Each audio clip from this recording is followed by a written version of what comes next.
지난 20여 년간 지구촌에서는 도시농업 논의가 활발히 일어났습니다. 농업은 농촌에서 일어나는 일인데 도시의 농업이 왜 논의되고 있는가? 현대 사회에서 도시와 농촌이라는 것은 공간적으로 이분화되어 있고 이격화되어 있는데, 그리고 도시는 날로 첨단화되고 있는데 그곳에 농업이라는 1차 산업을 결합하라는 것이 도대체 무슨 말인가?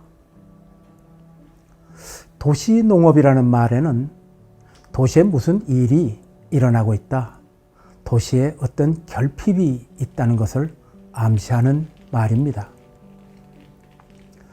저는 왜 도시가 농업을 도입하지 않으면 지속할 수 없게 되는지 오늘 말하고자 합니다. 우리는 일상적으로 촌스럽다라는 말을 자주 사용합니다.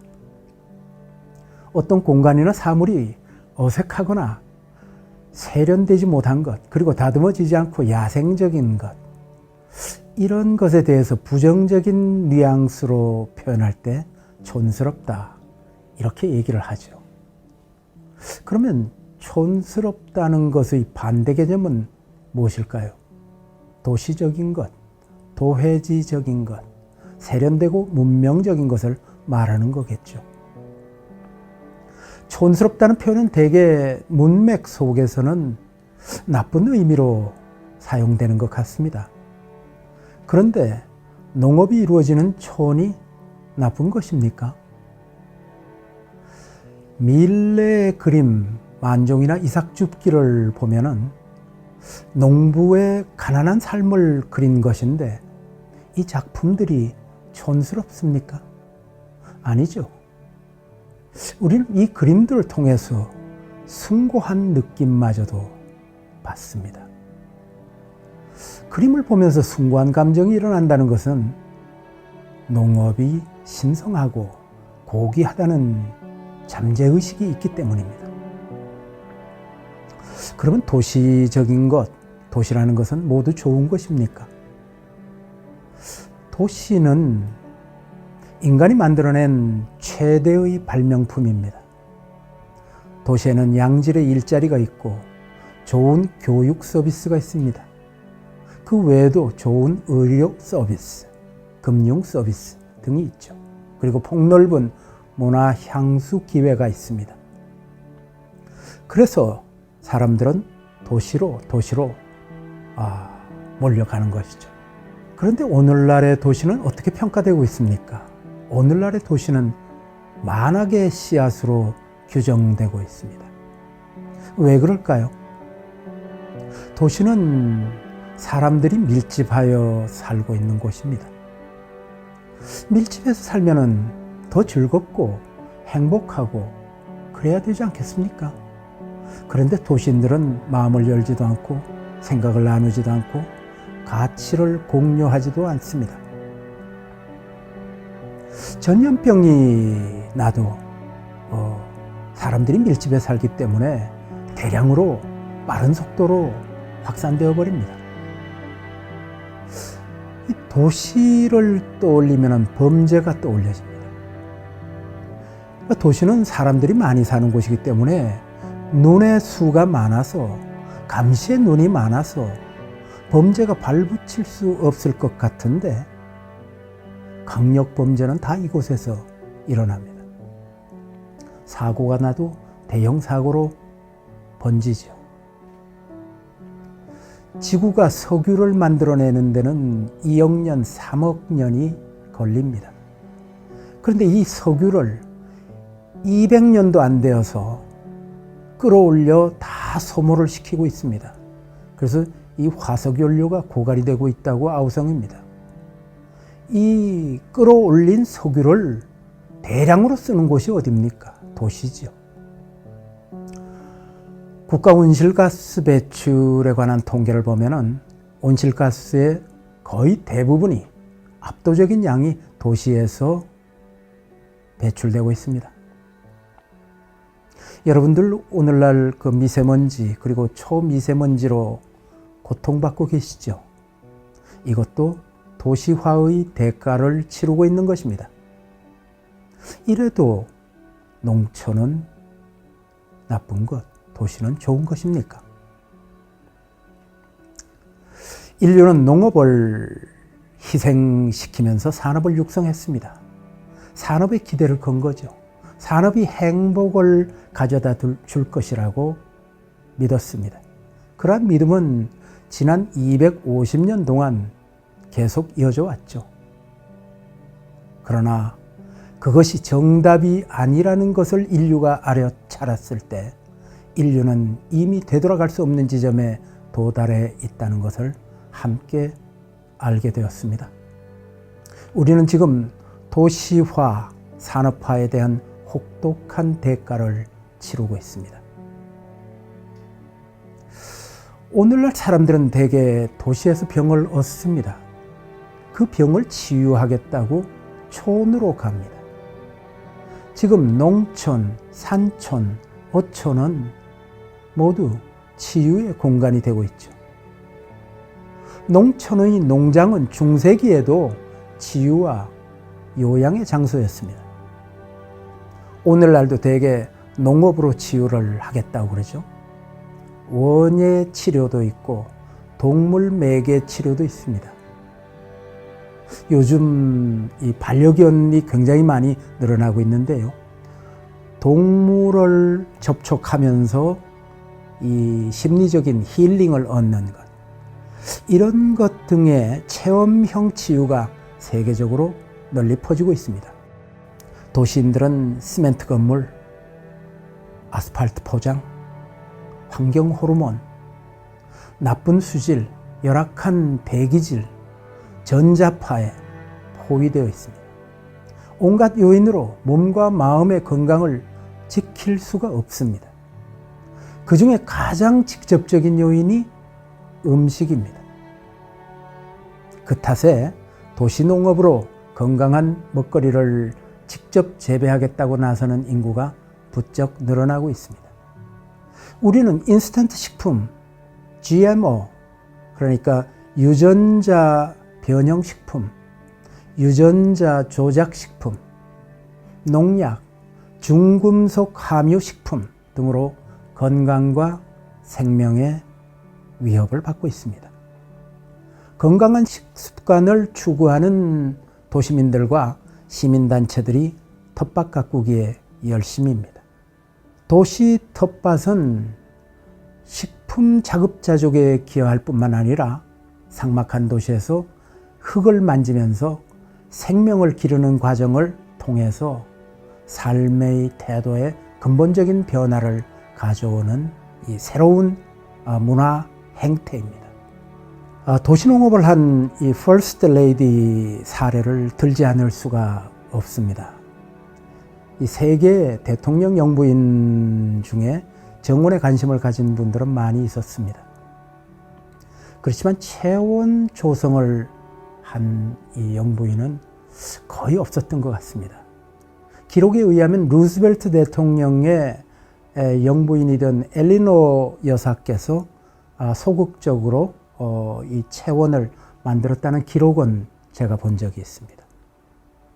2009년으로 기억합니다만 미셸 오바마 대통령 영부인이 백악관 남쪽들의 이 키친 가든, 그러니까 텃밭을 만들었습니다.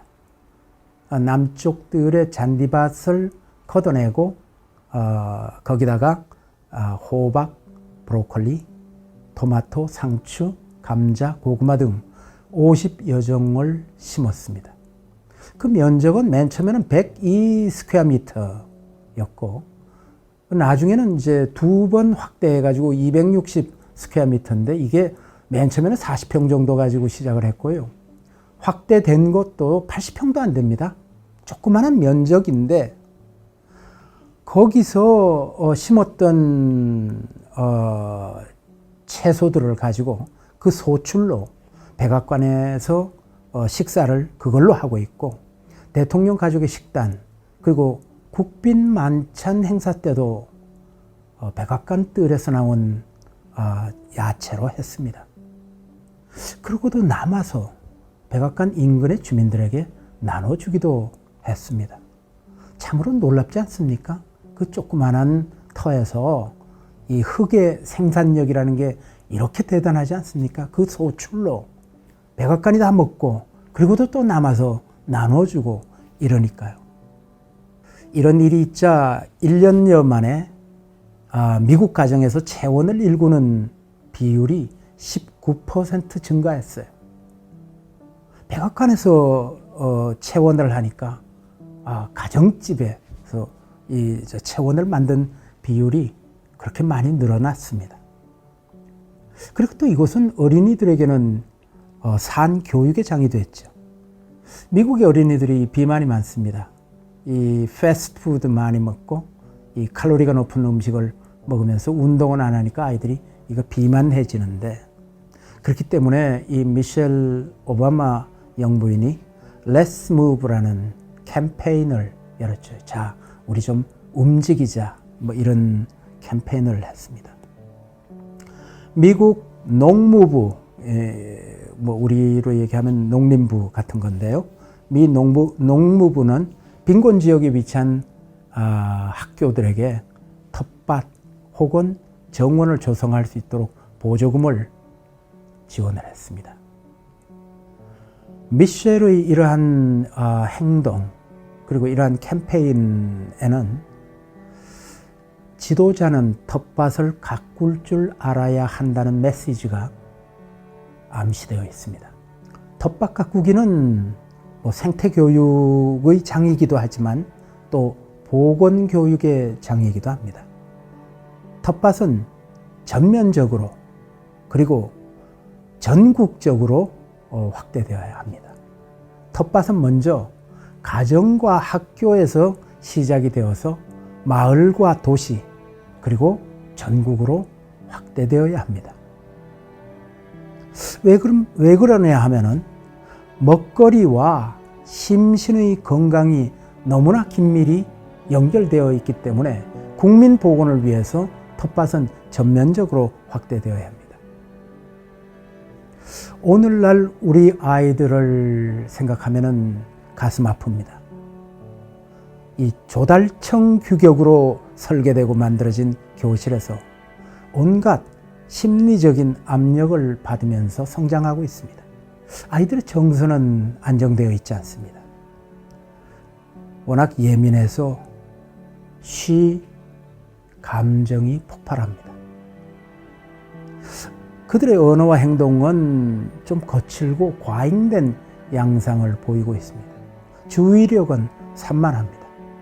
이 모든 현상이 생활 환경이 올바르게 되어 있지 않다는 것하고 그 아이들의 먹거리와 관련이 되어 있습니다.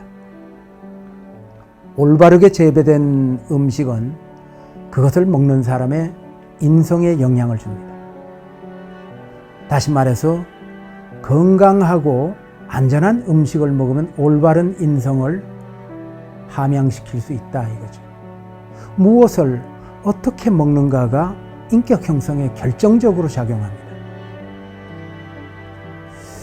그 결정적인 예를 들자면은 농업이 죄수, 수형자들의 생활 속에 깊이 들어가 있어서 교화 교정의 효과를 내고 있습니다. 이런 것만 봐도 알 수가 있습니다. 세계에서 재범률이 가장 낮은 감옥이 저 노르웨이의 바스토이 교도소입니다. 바스토이 교도소는 자연 속에서 수형자들, 죄수들이 농사를 짓습니다. 이 감옥에 방에 가두어 두지 않습니다. 바스토이 교도소는 친환경 교도소로 유명한데요. 365일 농사 짓고 목축을 합니다. 자연스럽게 그들은 동식물과 접촉이 이루어지죠. 이런 삶 자체가 바스토이 교도소가 세계에서 재범률이 가장 낮은 교도소로 자리매김하는 요인이 되고 있습니다. 유럽의 출소자들의 재범률이 75%에서 80%까지 올라가는 경우도 있어요. 한국은 48%에서 52% 왔다 갔다 하더라고요. 이것은 출소자가 또 다른 죄를 짓고 다시 감옥에 들어간다는 거죠. 2명 중에 1명이. 이건 교정의 실패를 의미하는 것입니다. 교도가 되지 않은 것이죠. 그에 비해서 바스토이 교도소의 출소자들은 재범률이 거의 없습니다. 16%로 나타나 있으니까요. 농업 기반의 농촌적 삶이 교화에 얼마나 큰 영향을 미치는 것인지를 보여주는 사례입니다.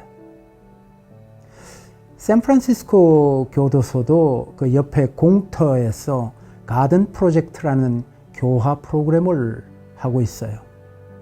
재소자, 수형자 이런 사람들이 직접 재배, 경작에 참여하고 새 삶을 얻게 된 그 사례들이 오늘날 보고되고 있습니다. 이렇게 농업과 음식은 세상을 치유하는 도구입니다. 우리나라 도시농업의 현실은 어디까지 와 있을까요? 여가나 취미생활을 겸해서 옥상이나 아파트먼트 발코니에 텃밭을 가꾸는 사람들이 점점 늘어나고 있습니다. 가족이 함께 오랜만에 흙을 만지고 땀을 흘리며 광합성을 할 수 있고 가족과 이웃 사이에 단란한 시간을 갖는 기회를 얻게 됩니다. 이 큰마음 먹고 정원을 채원으로 바꾸고 화단을 텃밭으로 바꾸고 잔디를 걷어내고 작물 재배지로 바꾸는 일들이 일어나고 있는데, 그런데 이런 변화가 빠른 속도로 확산되고 있지는 않잖아요. 왜 그럴까요? 채원, 텃밭, 작물 재배지가 정원, 화단, 잔디보다 시각적으로나 미학적으로나 더 아름답지 않기 때문입니다. 그래서 여기에 디자이너들의 역할이 필요하다는 거죠. 디자이너들이 채원, 텃밭, 작물 재배지에 관심을 갖고 디자인 R&D, 이 연구 개발을 해야 돼요. 이 텃밭을 미학적 조형적으로 설계하는 일에 조경가, 원예가, 그리고 디자이너가 원탁에 앉아야 됩니다. 한국의 도시에 적합한 도시 텃밭은 어떤 것일까?